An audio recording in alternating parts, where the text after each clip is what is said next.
Good. All right. Well, I'm going to preach with a handheld today because I've been sick the last week, and I'm praying that my voice holds out. So if it doesn't, I'm just going to have Brandon come up and finish my notes. We'll get through it. So we're ready. Today, I think God's really wanting me to preach this, and the devil really doesn't, because just this morning, get here early.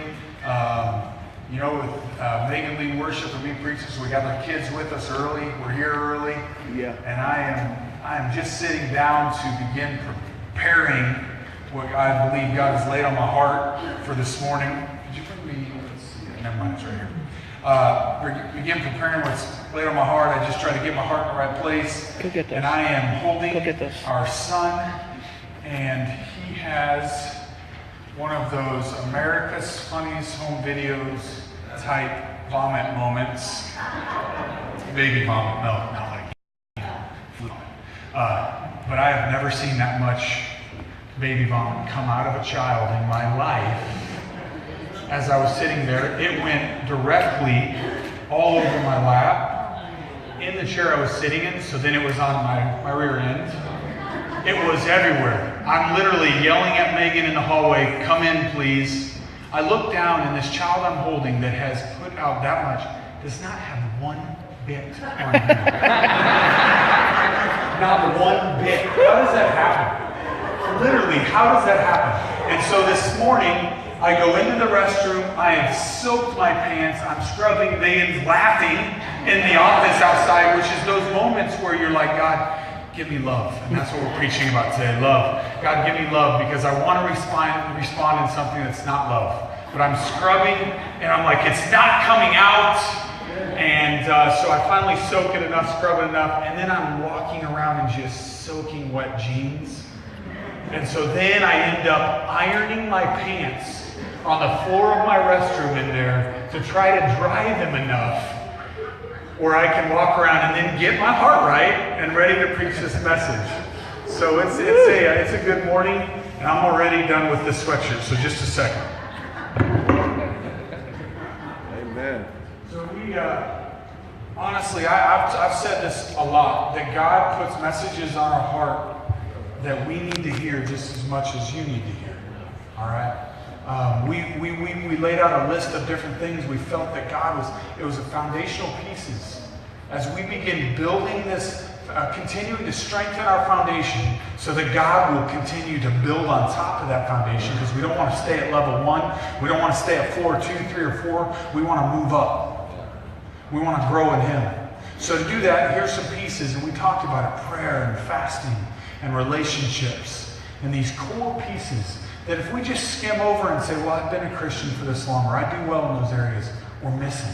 We're missing out. Talking about like giving. We're going to talk about having some Sundays designated just towards what we believe is the heart of giving. But when we talked about who was going to be preaching, I knew that I was supposed to preach on relationships. We're going to dig into it for 2 weeks. Next week, we're going to preach a message that I've been putting off clearly because I'm terrified of it, and that is on marriage. And the reason why I'm terrified at it, and I'm going to be real honest with you, because I'm not a perfect husband. I believe that God wants us to grow us as a body. That does not mean that everybody that's single doesn't come to church. Because what He gave me in that message is for all of us. Amen. All right? We're going to use the relationship of marriage as an example, but I believe that God's going to do something in every one of us. So do not think that it's a vacation Sunday if you're single. We'd still love to have you, because I believe God's going to do something special. But like I said, this subject, last couple of weeks, have been terrible. Not fun for me. Just not fun. Stuff happens in life. People make mistakes. People do things. And it's not fun. Relationships are hard. There are things that attack you, come against you, that I'll tell you, I want to be honest with you. My first instinct for me, for Michael, is not to react in love. Yeah. That's not my flesh. My first instinct when someone attacks me or my family is to respond. negatively, one that I will not feel good about afterwards. And for a long time, that's the way I responded. When I was walking completely out of God's will, that's how I responded. You respond to me that way, I'll respond to you in that way. And worse, so that you don't want to respond to me in that way again. But the reason why God wants to grow us in this is because we're not just saying these are foundational pieces. This is what God builds his body on. This is what God builds us in. And so when we talk about this, right there, God said, right below, loving me as your only God. The very next most important thing in my heart as your heavenly Father, he said, was to love others the way I have loved you. The way you want to be loved is the way I want you to love others. The second most important thing that God asks us talks about loving others. Man, when we look at that, God, if that's your heart, if that's your desire, that's your second greatest desire for us as your children, there is something we can learn from that. Man, we can grow in that. None of us can get to a point where we say, well, I'm good there. God's got stuff for us. I want to start by asking us a few questions. If Brian's paying attention, I might have a slide for this. Are we good? A few questions, all right? Maybe I can call Big Brother Ryan to come help you. Oh, okay, first day. All right, questions. Let's see. Are these, I want us to be honest with each other, all right? Let's look at some of these. Have any of us said, and I want honesty and hands raised, and here's what we're going to do. We're not going to put our hands down after we put our hands up, okay? Just give me 1 minute, all right? Have any of us said they need to come to me and apologize before I'll forgive them? All right? I'll put my hand up, because in my flesh I've said that. All right? Have any of us said, did you hear what they did to someone else about someone else? All right? Have any of us said, I just can't stand that person? At any point in our life, I just can't stand that person. Have any of us lost relationships because of hurt feelings? Have any of us ever gossiped? Have any of us ever had bitterness towards another person? Have any of us ever had anger towards another person? Have any of us ever had division in our relationships because of any of these things? And we go on, right? And put your hands down. I did that because guess what? We're all here, and we all can grow in this. And as a body of Christ, as his children, this is where it should begin, right here in his body. In his sons and daughters who believe in his name that we were just praising. This is where we all can grow, because we cannot expect our foundations, we cannot expect our buildings to be built on a foundation that doesn't begin in relationships. Number one, with him, and second, right here. Because if we don't do it here in this body, how will we ever do it outside of here with our boss, our co-workers, our people that we just bump into in a store, our enemies?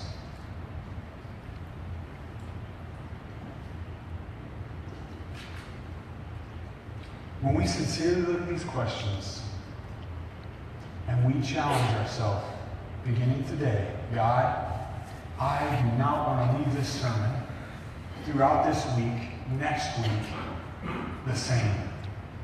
I want to receive your love in the most unbelievably powerful, impacting way, where I will never again see another person the way I used to see them. Do we believe that that can happen? Do we believe that his love is so powerful that it will impact us so greatly that it will alter the way we see every other person walking this planet? Because the Bible tells us it is. The Bible tells us that He can do that in us, where we will begin to see ourselves first as a child of God, and then following that every other person in the same light. I want to remind us of last week with the sermon that Brandon preached. Great message. We read a scripture afterwards that was out of the, I believe, the Message, where I was reading it, and I showed it to Brandon. I read that what he was saying was, the scripture was, those that were committed followed him up the mountain, right? And so those were the ones who were able to hear the Sermon on the Mount. Those that were committed followed him up the mountain.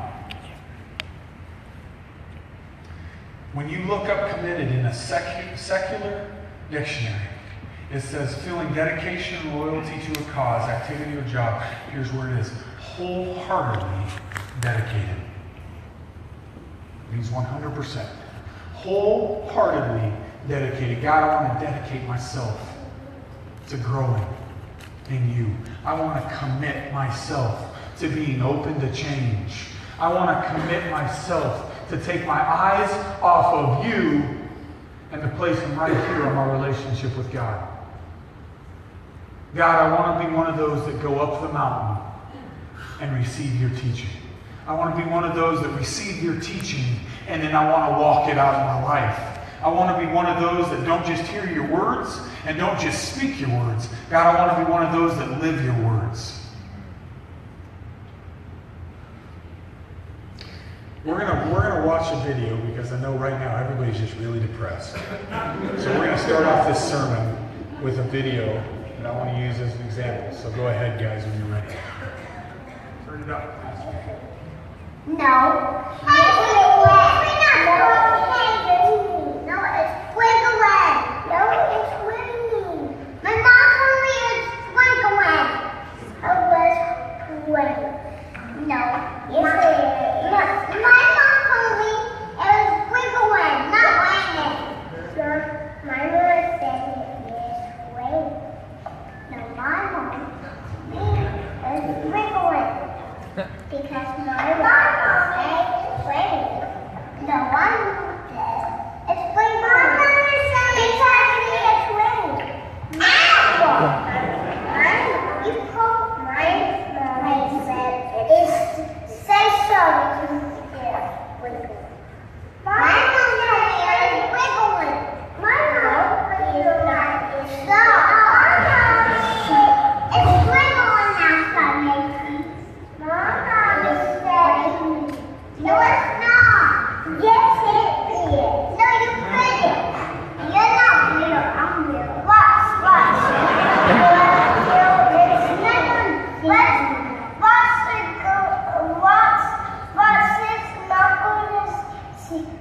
But we're gonna go out there and run. It's just raining! Because it's raining. No, it's not. It's just raining. It's just raining. Ow! Look, it's raining.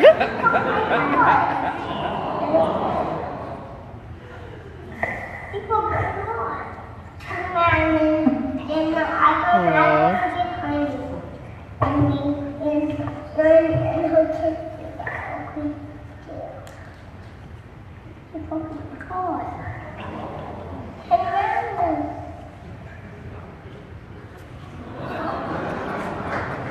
You poked my heart. You poked my heart. But listen, we can laugh real easy when it's like what I'd say they're 3 years old, three-year-olds. Really. We laugh pretty easily when it's them. All right? Because they're toddlers. Anything's funny when they do it. I mean, they're standing there arguing whether it's sprinkling or raining. And it's all about my mother said. And then the boy says, you're not real, I'm real. That's the only age you can argue that with someone. Well, you know what? My trump card is you're not real. Some of us have probably thought that sometimes when we're under the influence. But, that argument, that's the only time that it's cute. But in reality, it happens all the time in the body of Christ. It happens all the time at home in our marriages.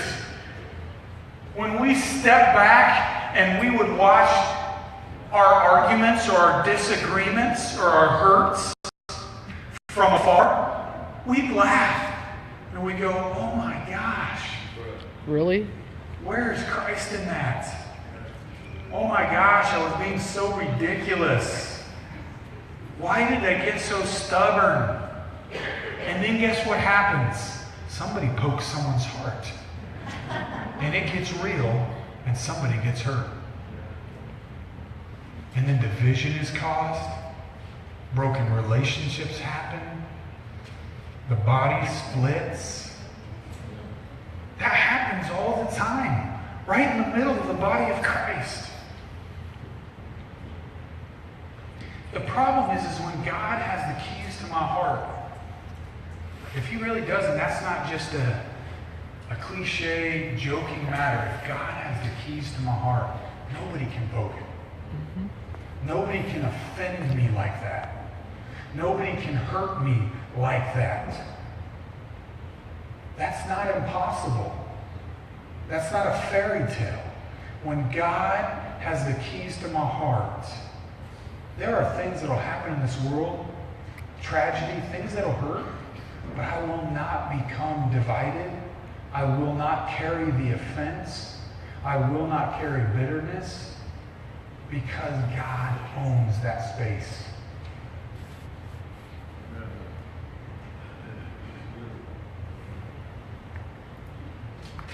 Growing up in the church, I've seen that argument over and over.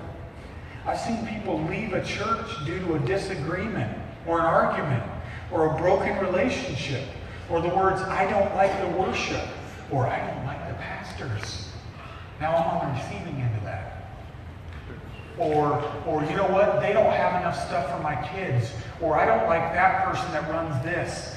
I've seen people leave churches. I've seen division. I've seen church splits happen to mammoth churches where hundreds or if not thousands of people are negatively affected because of a simple argument just like that when you break it down.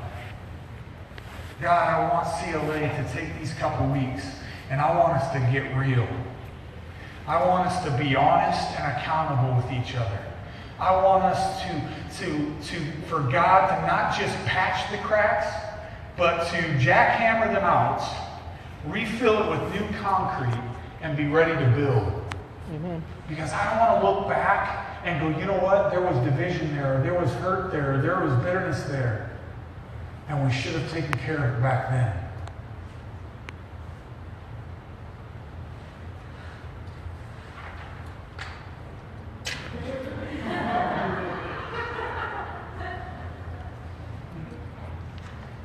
Because when we look at those things, leaving church or all those different things that happen, we can say, well, what's that do with loving people? I said that the worship wasn't what my style is. See, loving people, I have to be willing to be committed, wholeheartedly dedicated to walking through certain things. I have to be willing to walk through disagreements. Do we realize it's okay to disagree? We're all different. And that there are times that we need to be able to get together and talk through those disagreements. That I shouldn't get offended because someone doesn't see something exactly the way I see it. Are we willing to walk through weaknesses? And guess here's the hard part. I'm not just willing to walk through your weaknesses, Stacy or Brandon. I'm willing to walk through my weaknesses. Are we willing to walk through issues and desire to be a part of the solution? We've been talking about that. Being a body of Christ that doesn't just bring problems, but says, I am committed to being a part of this body, so I will be a part of the solutions to the issues that God brings up and wants to draw out. Amen. Today we're going to pretty much stick in Matthew 5 through 7, other than a few verses.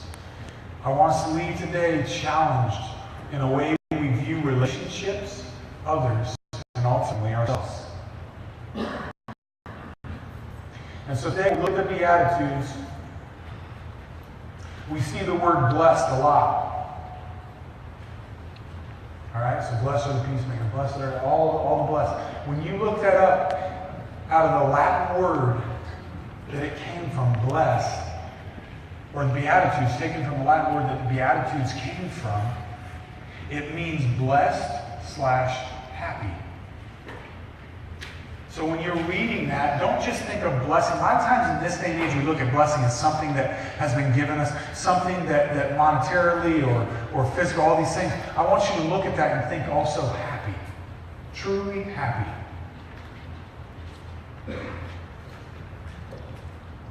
So let's read a little bit. We're going to walk through some scriptures. So some of this I'm going to read right through and then we're going to come back to it.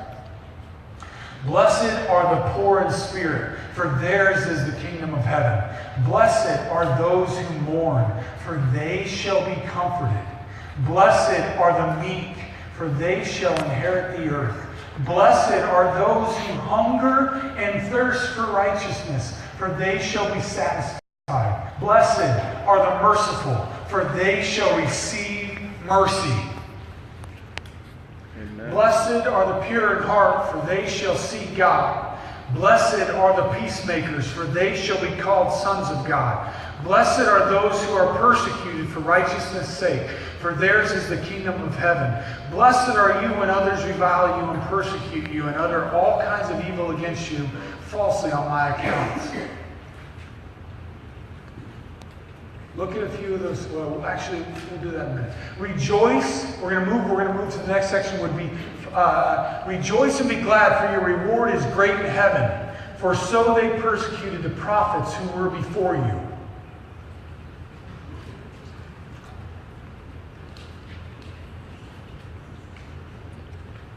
(5:21) is where we're going to jump to. You have heard that it was said to those of old, "You shall not murder.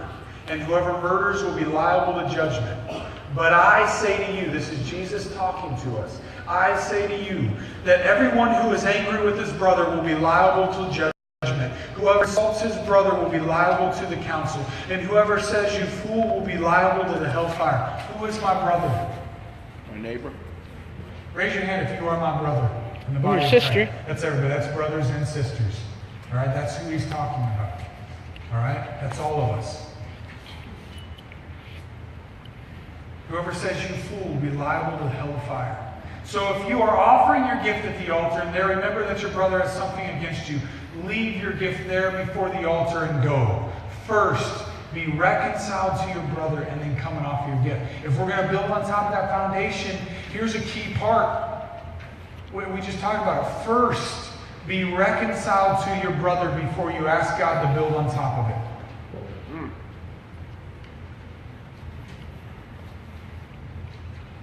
We're going to jump to 38. You have heard that it was said, "An eye for an eye and a tooth for a tooth." But I say to you, do not resist the one who is evil. But if anyone slaps you on the right cheek, turn to him the other also.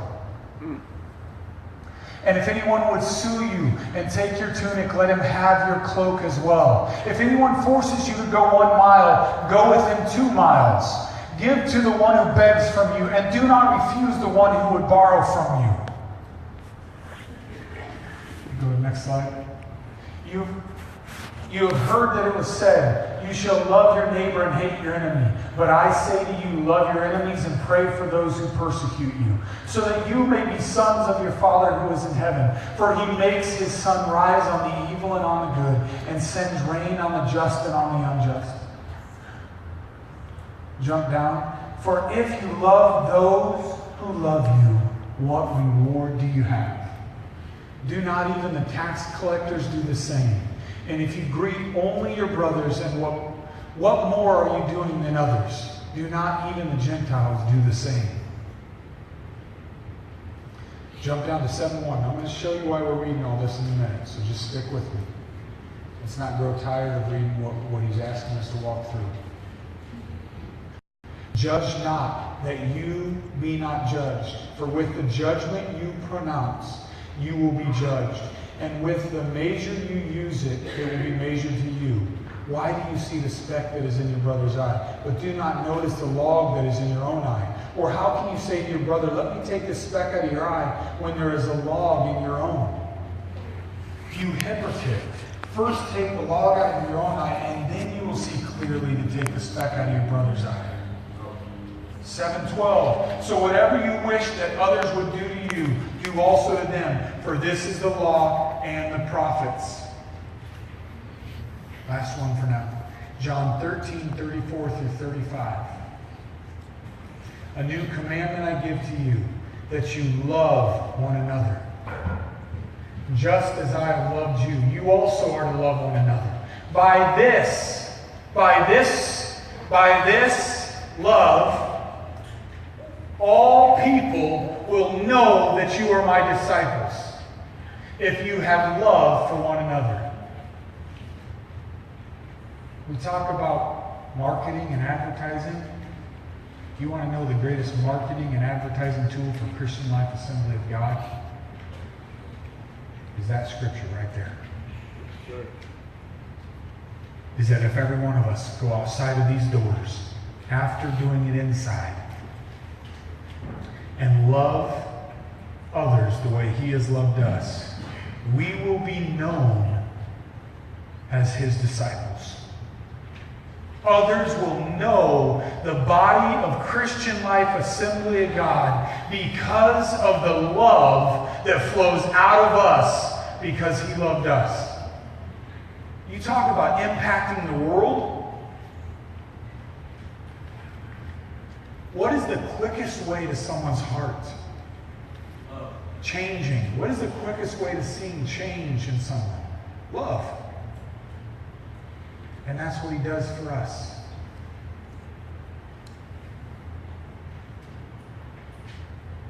Let's look at Jesus' responses. If we just take a couple of the examples in the Gospels and we look at His responses, how did Jesus respond to adversity, in arguments, someone that's trying to trip Him up, a hurt? How did He respond to physical abuse? How did He respond in the Gospels? His responses were first one of humility. We see that all over the Gospels. This is a man that we know realizes who He is. This is not a man who does not know that He is the Son of the Most High God. He's already realized. He knows who He is. Most of us, if we know who our Father is and it's God, when we get hurt, if we don't react in Him, how do we respond? Is it humility? No, it's exactly what they were saying. My mom said, my dad said, that's what Jesus could have trumped everything every single time. Do you know who my dad is? That's the last time you ever talked to me that way. Oh, you've done it now. He hears everything you say. He responds in humility. He responds in perfect humility. He responds with a servant's heart. He responds after receiving hate. He responds by returning love. He responds when he has received hate. He responds by returning it with love. So many times we have to justify.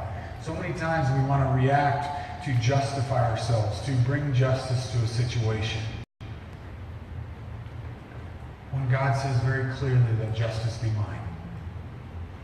Let me worry about you. You worry about walking out your life as a child of God. Not as the judge, not as the responder that has to fix the situation or stand up for yourself.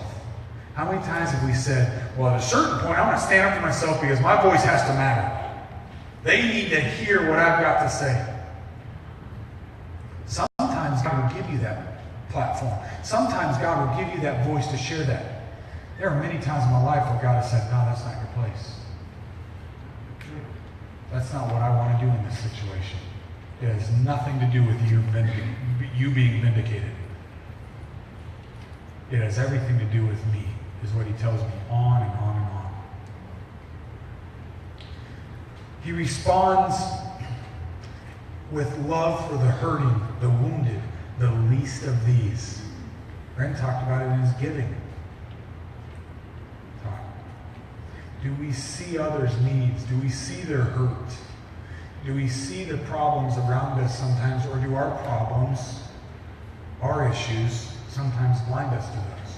Because if we look at the example of Christ, he saw the hurting, and he didn't just see them, he responded in perfect love that impacted and changed every life that he came in contact with.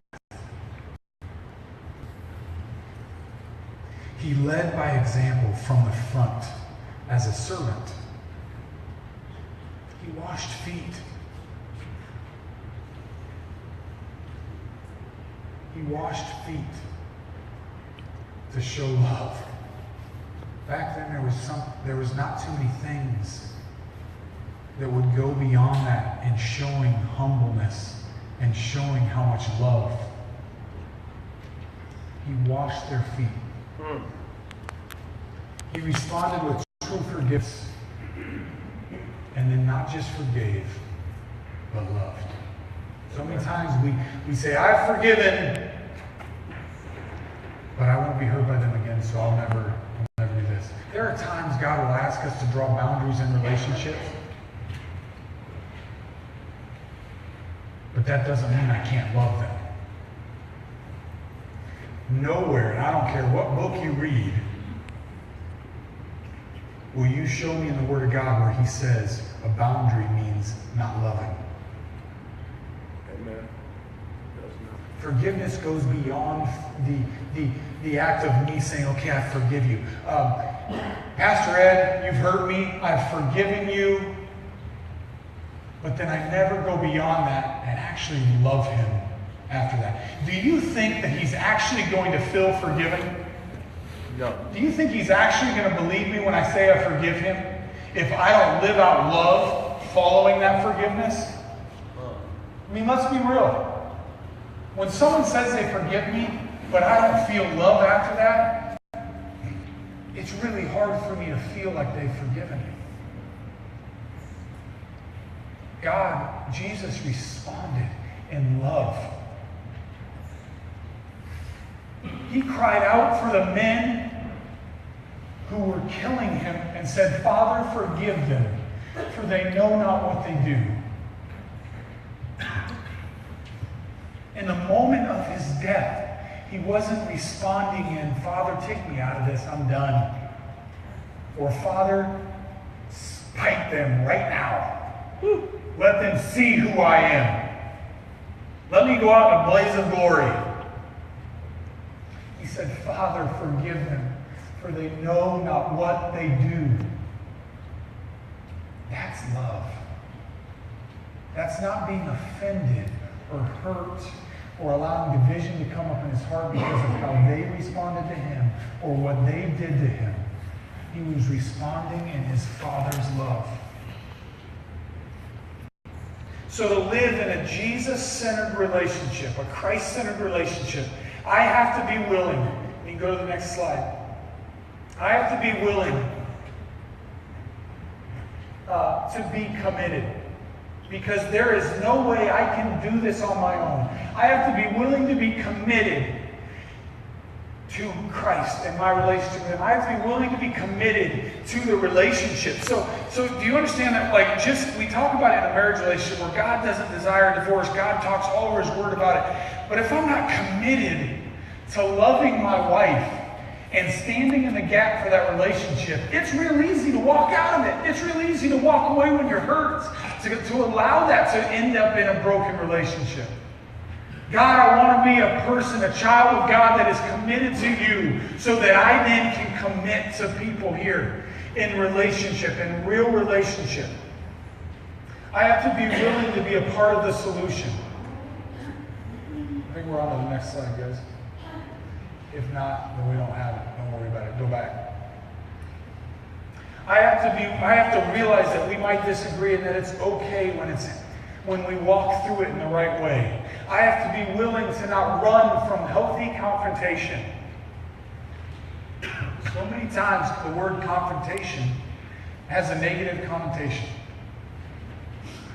Do you realize that Jesus Christ was in all kinds of healthy confrontations? Honestly, you know how many times that men came against him, trying to trip him up, try to argue with him, try to get him to say the wrong thing?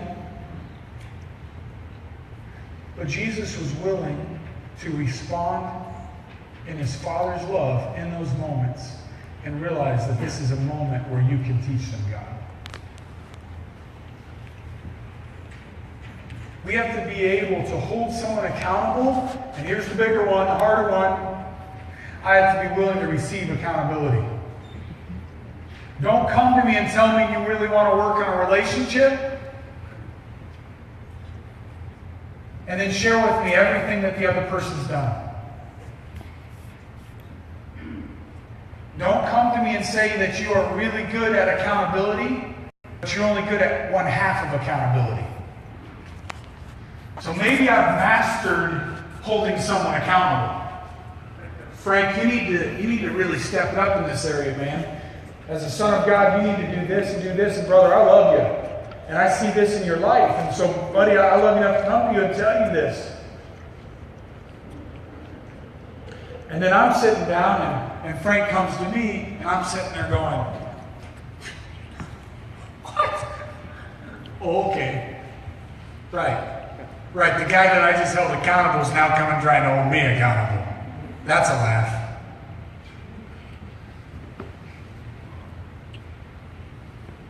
Instead of me going, you know what, God, maybe I don't even see what they're saying. But you know what I will do? God, I want to go to you in those moments of accountability. If real relationship, real accountability means I'm willing to go to him and say, God, maybe I'm missing something. Maybe I have offended them. Maybe I'm not doing as well as I could in that area.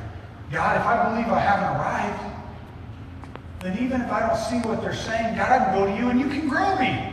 Amen. Maybe it won't even be in the thing that they're saying, but if I go to God and I trust him, then I know he'll grow me. Because that's what a good father does, is he teaches me. He pours into me when I come to him. We've been talking about it over and over. Brandon's preached on it. If we come to him, if we go up the mountain, if we're committed to relationship with him, he is our Father who will pour into us.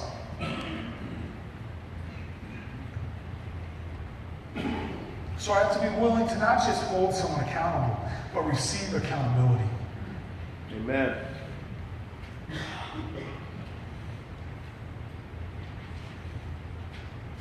I have to be willing to serve. Relationships is not, I heard my mom saying this over and over growing up. She always used to say, I hate when people say it's 50-50. Because that means you gave 50% and I gave 50%. And a relationship takes 100%. And usually I'd hear that about whatever relationship, or me and Isaac would get in a fist fight or something would happen. And she'd stand there and she would literally, we've joked about this a lot with you guys, that she would stand us and have us hold hands, looking at each other in the face. We just kind of fight with as little kids and say, I want you to recite that scripture that she forced us to memorize. And it was how good and how pleasant it is. For what? For brethren to live together in unity. And at that moment, I want to smash his face. I don't want to talk about living together in unity. I just got done fighting him, or I got done arguing him. And she stands there and she said, it takes both of you. And then we go, if they'd be sitting with us, this is what they'd say. They'd be like, Russ, during this talk, and it's you and me, I don't want to hear one thing that you tell me that comes out of your mouth that your brother did wrong. Or even, let's just, right here, Russ, I don't want to hear one thing. You would never say that Stacy did wrong. Never. But Russ, I don't want to hear one thing. Think about this for a while. If this is God, this is what he wants us to do. Russ, I don't want to hear about Stacy. I don't want to know her. I'm God. Remember? I'm your Heavenly Father. I got what's happening. I understand it. I heard it. I saw it. Russ, right now, I want to deal with you because you're my son and I love you. And then he switched over and he's dealing with Stacy and he says, Stacy, guess what? Yeah, exactly. That's what we do. We go, crap. I have come with this defense. I have come with this reasoning behind why this has happened or why I'm doing this. And he says, no. Stacy, I want to know And if we each do that, that's when he is able to heal a relationship. But here's the hard part, is both of them maybe we're not at a place to come to God that way. So one of them might be going to God that way, and the other one might be responding out of flesh. Does that change what we just said? No, it does not change it. If Stacy came to God in that manner, and Russ was not ready, maybe he's not even saved. Or maybe he is, but he's not ready to let it go, or he's still holding on to something. Does that change what God wants to do in Stacy? Does that change the way he wants her to respond? Does that change the way he wants her to love? Does that change the way he wants her to serve? Does that change the way he wants her to be there in that, committed in that relationship? No. But see, for us to live in that,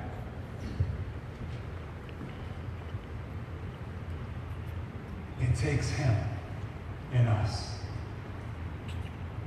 Because I cannot do that on my own. My wife had to lovingly confront me yesterday in my home office. And she's like,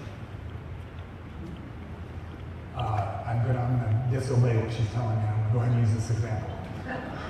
She had to lovingly confront me and say, right now, I feel a divide. And I'm not feeling good until you're not feeling good about this. We need to talk. And I heard her right before that say, kids, I'd like you to go down to the basement. If you need to put on a movie or play this, your dad and I need to talk. And I was like, I'm not ready to talk. I'm working on my sermon. About love. Get out. And she had to lovingly confront me. And if in those moments both of us don't go, God, I need to hear from you right now. We receive nothing at that moment. Yes, sir. He's not able to teach either of us. We have to be willing to serve. We have to be willing to love at all costs. Because guess what? He did. He loved us at all costs and was willing to sacrifice everything. And guess what? None of us deserved it or responded in the right way to earn that sacrifice. Amen. He did it because he truly loved us. I'm going to just for a second more. My voice is almost gone, so it's not going to hang with us.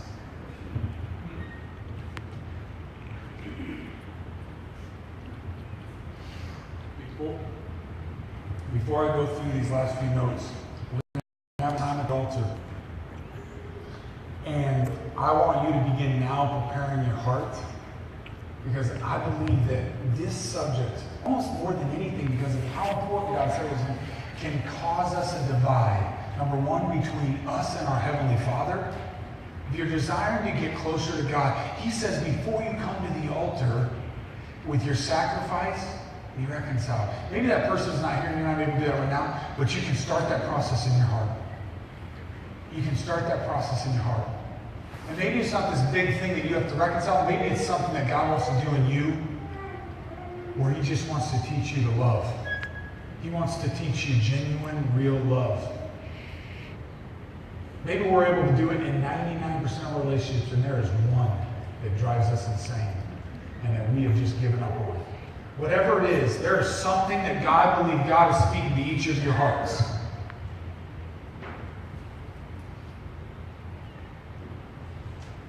And we each have to ask Him right now, God, prepare me right now for this altar time. Don't come to the altar at that time without doing this right now. Ask Him, Lord, direct me and guide me, prepare my heart. Because I want to come to this altar and I want to receive from you. I want to receive from you. To walk in this love, the kind of love that Christ desires us to, is impossible unless I'm walking in the Spirit. He says, when I leave, I'm leaving you someone far greater than me that you desperately need. And that's the Holy Spirit. To live this type of love out in every one of our relationships, it is impossible unless we're walking in the Spirit. See, in myself, there's no way that I'm able to love others the way that I should. And that's easy to say there's no way I can love my enemies. But I'm talking, guys, there's no way for me to love my wife, my children, my friends without walking in the Spirit. Because I'm going to get offended, hurt, bitter, angry, frustrated, and I'm going to react in the wrong way. And how many times have we been shown in life that it takes a very much smaller thing to happen to take a relationship way further back than it did to get there? One small offense can ruin years of relationship in human beings. And God, I do not want to be that source of that offense.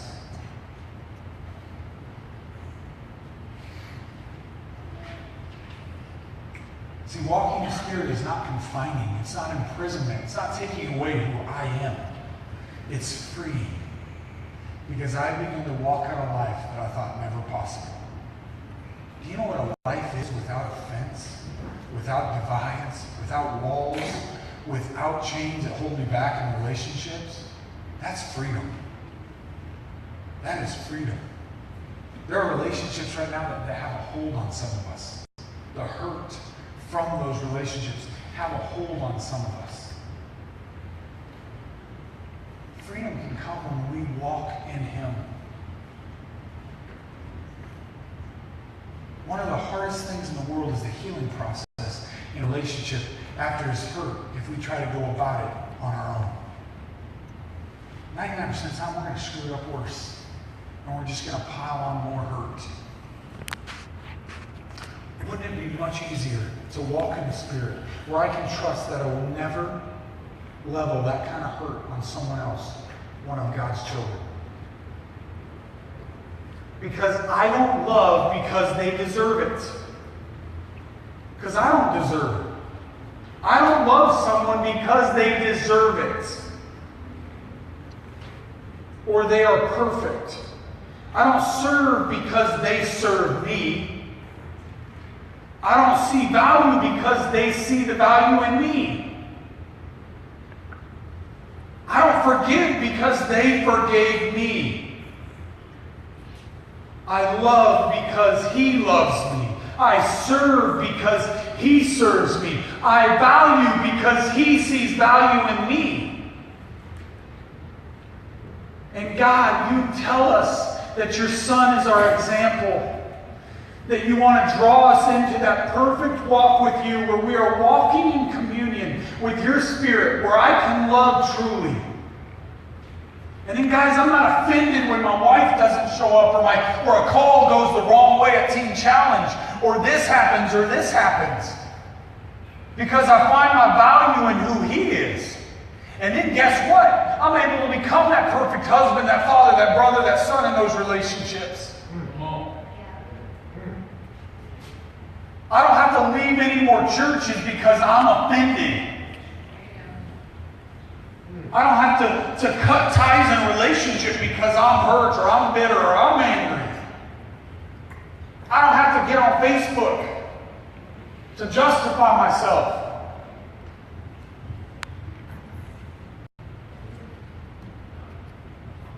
Love is because He loves us. My value comes from Him. Amen. Not my spouse. I cannot gain that from Megan. I cannot gain that from my children. I cannot gain that from being a pastor of CLA. I cannot gain that from being a director of Teen Challenge. I gain that because I am a son of God. Amen. And that's who He sees me as. Because I'm His son. Because He loves me at all cost.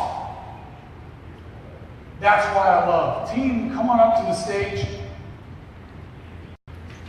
The church is known by what? By love.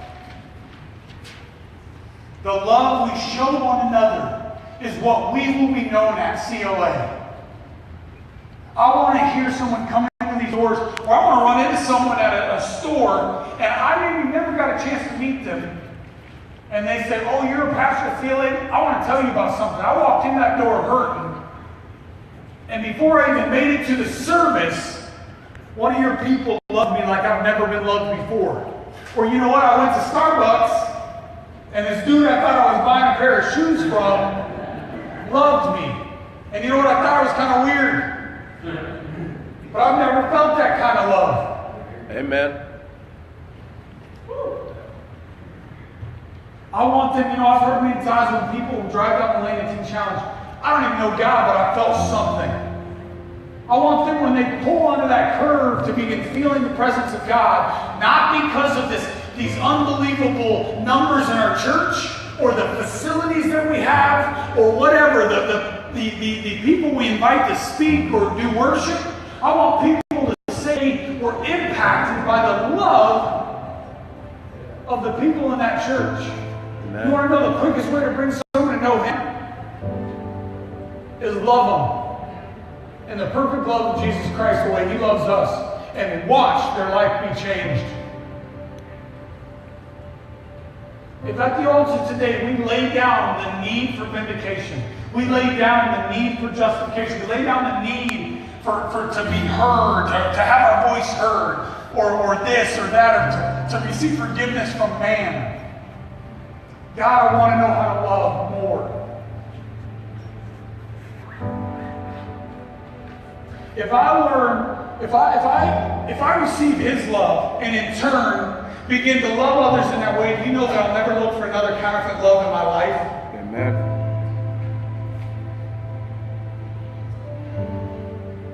God says, and we're going to talk about next week, that the marriage relationship is an example.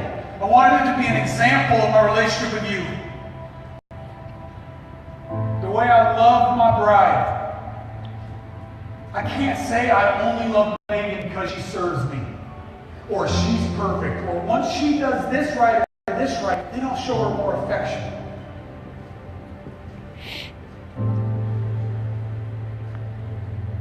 Let's come to the altar today, just ready to lay down us. God, you were trampled on, you were beat on, you were spit on, you were killed, and you didn't deserve any of it. And your dying thoughts were not about your vindication. Your dying thoughts were about others and the state of their heart. Give me your eyes for just 1 second, God, so I can see others as you see me, so that I will never again level that type of hurt on someone.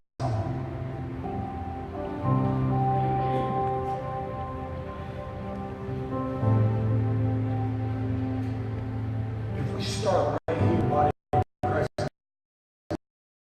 Start with those close to us.